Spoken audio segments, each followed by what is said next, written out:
Hello, welcome to Borderless Path Podcast. My name is Innocent, your host. Today we'll be looking at something very interesting, continuing our series about transitioning to tech.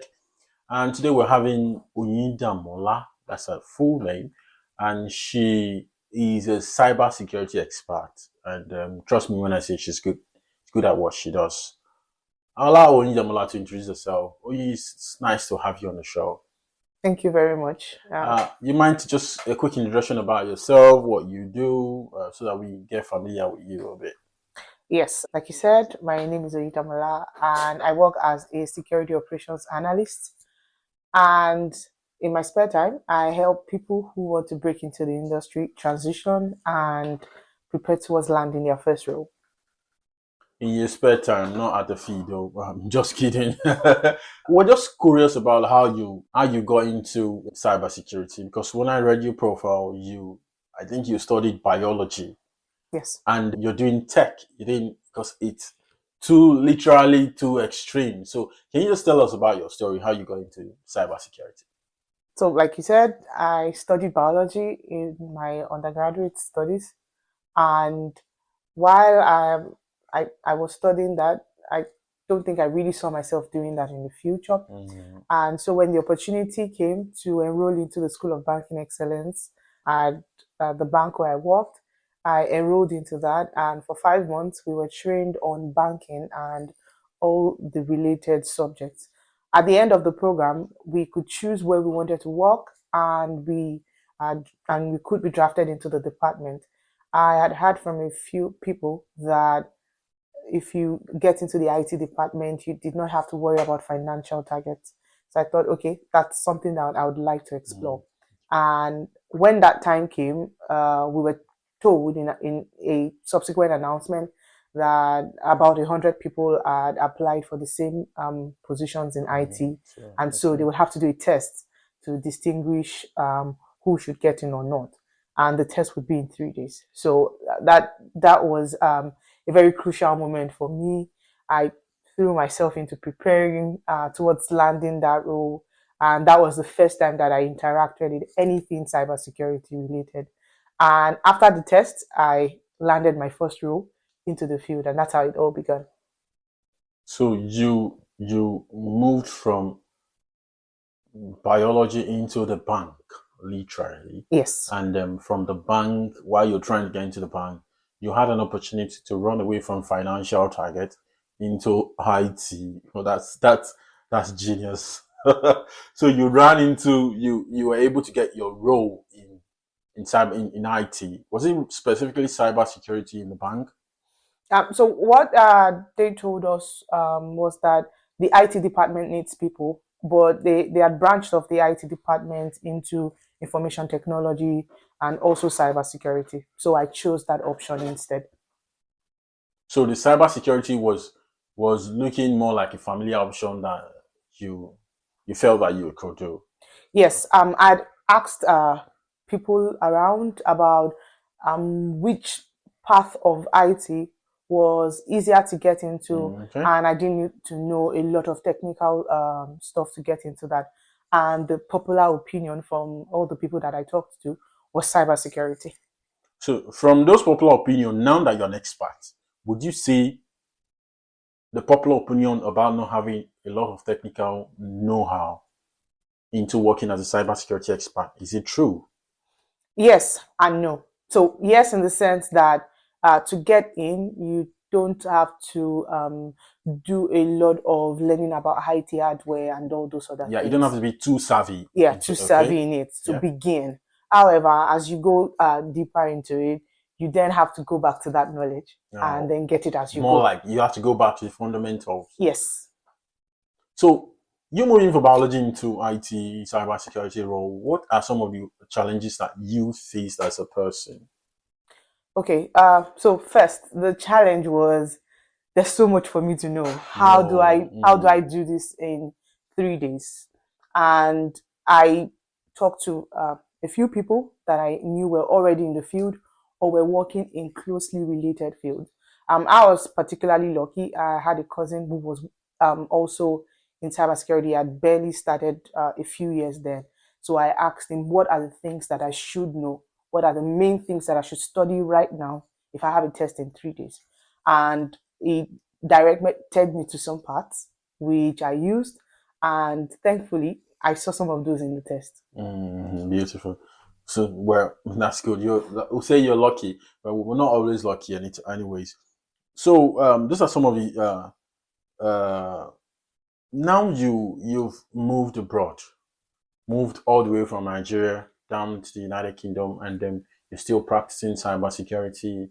Was it the knowledge you had then you used to leverage into working as a cybersecurity expert in the UK, or you had to do further learning or certification, or walk us through the journey? So when I was in Nigeria, I worked as a SOC analyst at a Okay. financial institution. And yes, sorry, before you go for that, what does SOC analyst, what does that mean? Oh, it means a Security Operations Center Analyst. Okay, Security Operations Center Analyst. Yes. Okay, more like SOC analyst. Yes, exactly. Beautiful. Yes. All right, go on then. So, yes, I learned a lot on the job because, as I said, I only prepared for 3 days just to get in. So I did a lot of learning on the job. But when I moved here, I found out that there are some things that differ here abroad than our environment back then. Back in Nigeria, the company where I worked, we relied a lot on external contractors. And so there was quite minimal for me to do and know because of working on the job. But when I moved down here, I found out that many of the companies that I was applying to, they had their security operations fully in-house. So that arrangement back in Nigeria was a hybrid arrangement where you have an internal SOC within the company and another one on the outside. But when I moved here, I had to pick up skills like scripting, especially in Python, just so that I could do a lot more by myself. And also I learned a lot of new things, to be honest, to be able to land my first role. So to work in the United Kingdom, did you need a degree, an extra degree to land the role, or did you need an extra certification? Because I know in project management, you do stuff like PMP, Scrum, and all of that. Are there stuff like that applicable in the cybersecurity space? Yes. When I came into the United Kingdom, I'd had two certificates, really good ones in cybersecurity. And when I completed my master's, I obtained a third one in addition to my MSc certificate. However, I noticed that here the premium is placed on the skills that you have rather than the certificates that you have. And that took me back a little bit because back at home, we would, having many certificates was the thing. But here, you had to be able to prove what you could do. They didn't really care much if you had an MSc or not. So it's more like you had to more equip yourself, ground yourself in hands-on practice and all of that. So yeah, that's beautiful. So there was no need for extra certification and all of that. No, there was no need for it, but I did get them and they were helpful. Certifications do help you, but you have to find the balance in the field of cybersecurity between having certifications and having hands-on skills. So if you can get the balance between both, I think you're good to go. So as an immigrant, what are the barriers do you think basically that you can face transitioning into the role as a cybersecurity expert? So as an immigrant, I think the first thing that happens is the culture shock. First, tell me.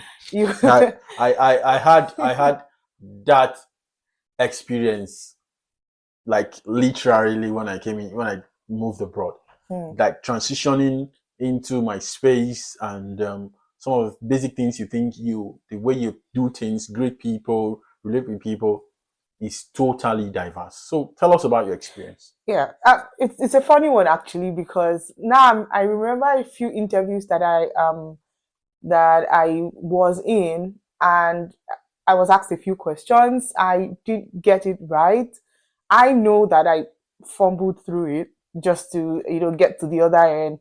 And the interviewer made absolutely no face about if I was right or wrong. So then I started to wonder, but I know I'm wrong. Is it that this is what they expect to hear? But then, of course, in a few days, you know that you're not getting in for that role. So that was a bit hard for me to adjust. And also, their interviews were more like conversations. So they're saying something, they expect you to come in, say what you know about it, and then they continue the other part of the conversation. My first set of interviews, I was expecting the questions. I kept waiting for the questions to be asked. And when I'm asked about, say, for instance, somebody asked me, oh, do you know about ISO 27001? I would reply and say, yes, I do. Now, that question was not to know if you know about it. They want you to say as much as you know about that. So those were some of the culture shocks that I had when I first came in, and it really impacted on the success of my interviews. But now you have moved from being a beginner to an expert and understanding how to navigate the entire culture. That's a brilliant one. And so looking at uh, the future of tech, news of humanoid robots, and recently the Mark Zuckerberg came online and said that they will be developing AI products that could write code and secure their products much more better than humans can do to take out human errors. So what do you think, how do you think AI is going to impact the whole cybersecurity space? Okay, very great question actually. And conversations about this are ongoing, and I think we'll still keep talking about it for years to come. Um, First off, computers are only as smart as how you program them to be. So let's begin with that. You know, in a lot of people, the perception on the outside is that AI is just automatically know what to do, and so they are coming to take out jobs from humans. But that is not so. They are computers at best. What they do still needs to be supervised. You still need to look at what they're doing, see if they even understand the prompt or the task that is being given to them, and see if they're outputting what is expected to be seen. So AI is not going to take away our jobs, but it will help us do it better. It will help us do it faster also. That's because in cybersecurity, we have uh, something we call playbooks. So what a playbook is that you tell a computer that if there's a situation or a circumstance like this, do a set of actions, carry out these actions, and maybe get this outcome, and then output that to me. So if there was no artificial intelligence to do all of those steps, that means a human would have had to go through all of those steps to get to the end of that. But if we have AI, we can then, shorten the process and even the input of human beings. So I think that's where the fear creeps in that, AI is coming to take our jobs. But the way to ride above that is understand AI itself, right? Read up on AI, gain knowledge on how to use it to achieve desired outcomes. But you'll agree with me that AI is still going to take some jobs. You mentioned something about working on playbooks. Normally, we will need 3, 4, 5 people on ground to work on the playbook. But now we just need that one single connect, maybe depending on the model you're using, connect it to your software, and the AI will do what 1 or 2 persons will have done. So as a cybersecurity person, how should you position yourself? Maybe some AI education or something to future-proof your career, because you don't just want to be fired overnight and have to start again, and you're just transitioning into the space and AI can literally do what you can do. So how do we navigate that? Okay, so while AI is of course going to shorten the steps and reduce a ton of work that we humans do, it is also important to study about it, because yes, AI is doing the work, but it can be attacked, right? It is also vulnerable. So there's the cybersecurity that pertains to AI also that you want to get ahead of, get skilled up in those areas. So when the attacks come into play, and they are already coming into play now, we have people writing malicious prompts just to get information that the AI is otherwise not supposed to give out. We have people there. Malicious prompt. Yes. Well, that's yes. the first time I'm hearing that. I only hear prompt. Now, Yeah. prompts can actually be malicious. Of course, they can. You can trick the AI into giving you information that is not supposed to divulge But to you. AI is supposed to be smart. Why are you not tricking the AI that we know is supposed to be smart? Yeah, so I said earlier that the AI is only as smart as how you program it, right? So if there are flaws in the programming of the AI, it can be tricked. And trust me, we have people out there that that's their job. They wake up in the morning and then they're just looking for how to get information that they're not supposed to have. Exactly, a loophole. Yes. Oh, wow, that's scary. So now you could trick AI. Wow, that's. I'm really trying to wrap my brain around that. That will take a minute. So, for people trying to transition into this space, cybersecurity space, I really want your direct take on certification or no certification, because some people say you don't need certification, you just need hands-on skill, show your employer that you can do this and all of that. Some people say you need to have your LinkedIn profile lined up with a number of certifications just to prove yourself that you can. So what's your take on that? I think there should be a balance between both. You need both sides of the coin. So you want to have hands-on skills. Start with that, actually. Start with gaining hands-on skills. Use labs. For instance, for those who want to break into cybersecurity, there's a resource called Try Hack Me. It's a very, very good resource for getting into cybersecurity. Either you want to come in as a blue teamer or as a red teamer, or either of the sides. You're not sounding much more technical. What do you mean blue team? You mean political blue team and the red wing in America? No, not that. Or is that what we're saying here? Okay, so in cybersecurity, we have two sides. Okay. We have the offensive side and the defensive side. So when you hear people say, "Oh, I hack," those are the offensive. They are trying to break into the system, see what the vulnerabilities are. We have people who do that for good reasons, and we have people who do that for bad reasons. However, the defensive side is called the blue team, and that's where I work currently.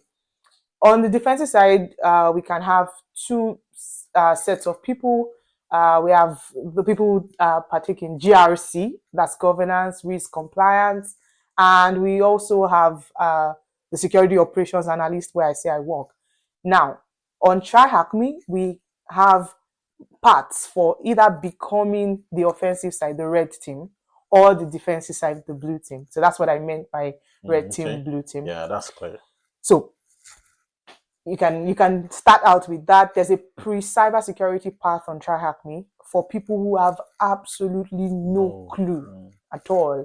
I'm on level 0. I don't even know what I'm supposed to do or look at. You can start from there and then move onwards.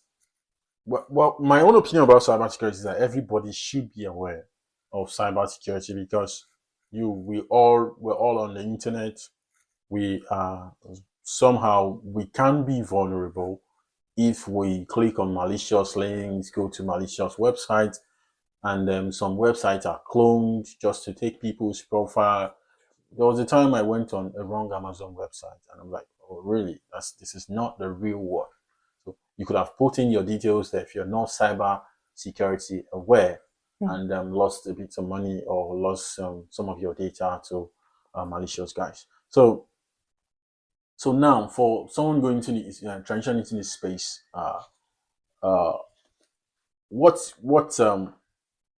advice will you give aspiring professionals that are who are interested in moving from your space, who absolutely has nothing to do with cybersecurity and wants to move into cybersecurity? Okay. First, I'll say start somewhere. It's a very big field. There's so many diverse paths that you can branch into. so many things that you can do. So start from first gathering information on where you should go first. I mentioned just now about the pre-security path on TryHackMe. So you can start from there just to get the fundamentals and the basics. Afterwards, look for transferable skills. And what I mean by this is there are some fields that people have worked before, and they kind of have a link to cybersecurity in the sense that, okay, say for instance, if you've worked in project management before, or you've managed people in any capacity, you are best suited, or you are like better suited towards GRC, because that's what you do in GRC. You write policies, you think about challenges that people might encounter while doing their while carrying out their work. You try to create policies that ensure that they are doing their work safely, right? You are measuring what the risk to the company is. You are complying with standards. That seems like a direct line. If you've studied law also, that sounds like a path that you would really love to follow, because there are regulations, standards that are to be followed in them. If you've worked in finance before, you can start to look at, say, risk assessment or even fraud assessment. There are some parts of cybersecurity that's what they deal with, just assessing if any fraudulent activities have occurred and how that may have occurred. And if you are a computer person, you love to break software, try out new things, try out software, then of course the red team is better suited for you, because there you break a lot of things and you try to figure out how this software can be vulnerable. And lastly, the blue team. If you've worked as, say, maybe somebody that worked in a fire as a fireman, or say in a fire department and all of those things, incident response, the blue team, that's what they do, and they respond to incidents.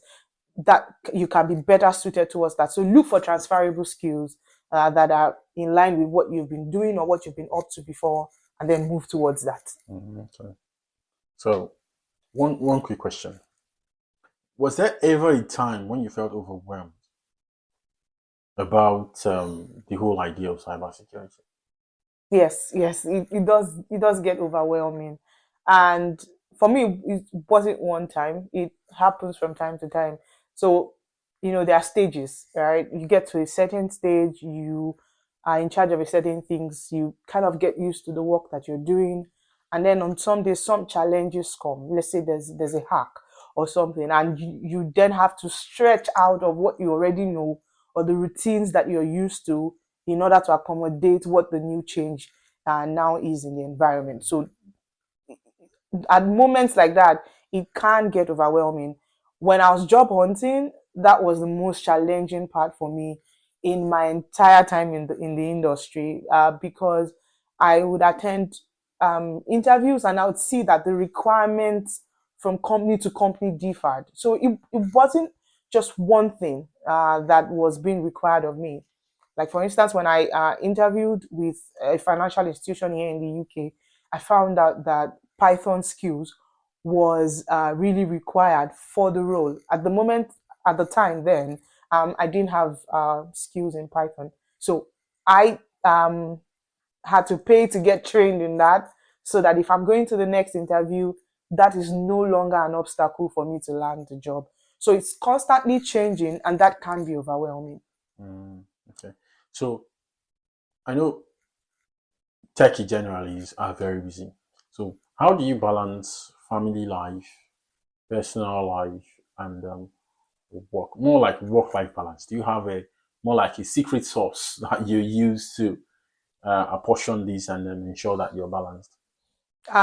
Well, first, I'd have to say that I have a supportive spouse, supportive family, and that really goes a long, long way, because there are days when you're just really trying to get to maybe the bottom of a particular course, or you have to work longer hours. There's a stretch in what you're doing.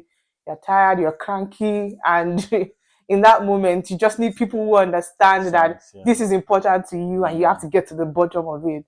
And so it's really important if you have, or really good if you have people who support you, and that can keep you steady and wanting to make yourself better and continue to aspire.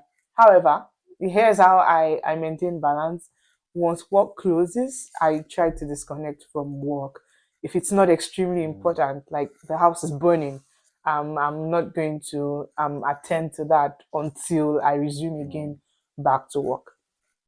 So, based on the fact that you are in the UK currently, and based on the market standard, for someone moving into cybersecurity and wants to say, someone out there listening to the podcast right now and says, I want to commit into the journey of becoming a cybersecurity expert, probably at an entry level, what are the salary remuneration that we're looking at for an entry level, basically? I think it differs a lot from company to company. However, in the UK, I've found that entry level roles for cybersecurity look within the range of 20 something thousand pounds. Let's just say it's from 24 to 34 if it's really good, right?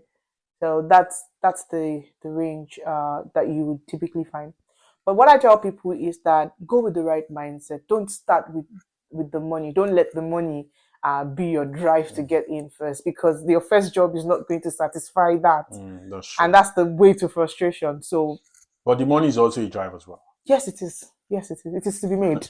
Because sometimes when you know the fact that you're well compensated for what you're doing, it encourages you to do more and to want to do better and to want to improve yourself in what you're doing. So thank you for your time on this session today. So do you have any final advice and maybe what you want to say to anybody transitioning into cybersecurity? Maybe final advice, word of advice.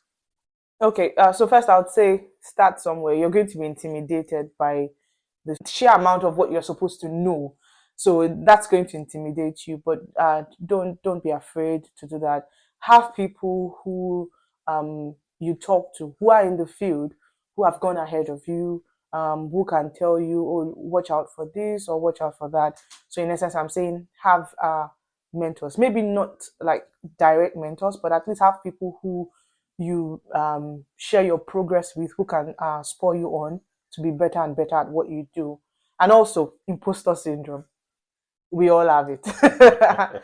We all have it. We all have it. And in the tech field, it's going to be harder because you are constantly doing new things every day. No 2 days are the same in the field. So you are constantly exposed to new events or new things that are happening. So just tell yourself that it is possible and continue to pick yourself up when you feel really down. Thank you very much, Oyindamola, and we are very, very grateful to have you on the show. And lastly, how do we reach you? If somebody out there wants to reach you, probably on LinkedIn, or how do we reach you, basically? Okay, so on LinkedIn, my name is Oyindamola Ugunote. I don't think there's any other person who bears those two names two together. Combinations. Yeah, so that makes you unique, but definitely. Yeah. Yes. So yeah, you can reach me on LinkedIn. That's the only social media platform that I can say that you can easily reach me on. Okay. So thank you very much for your time, and thank you for listening, guys. We'll see you on our next episode, and have a wonderful day. Thank you.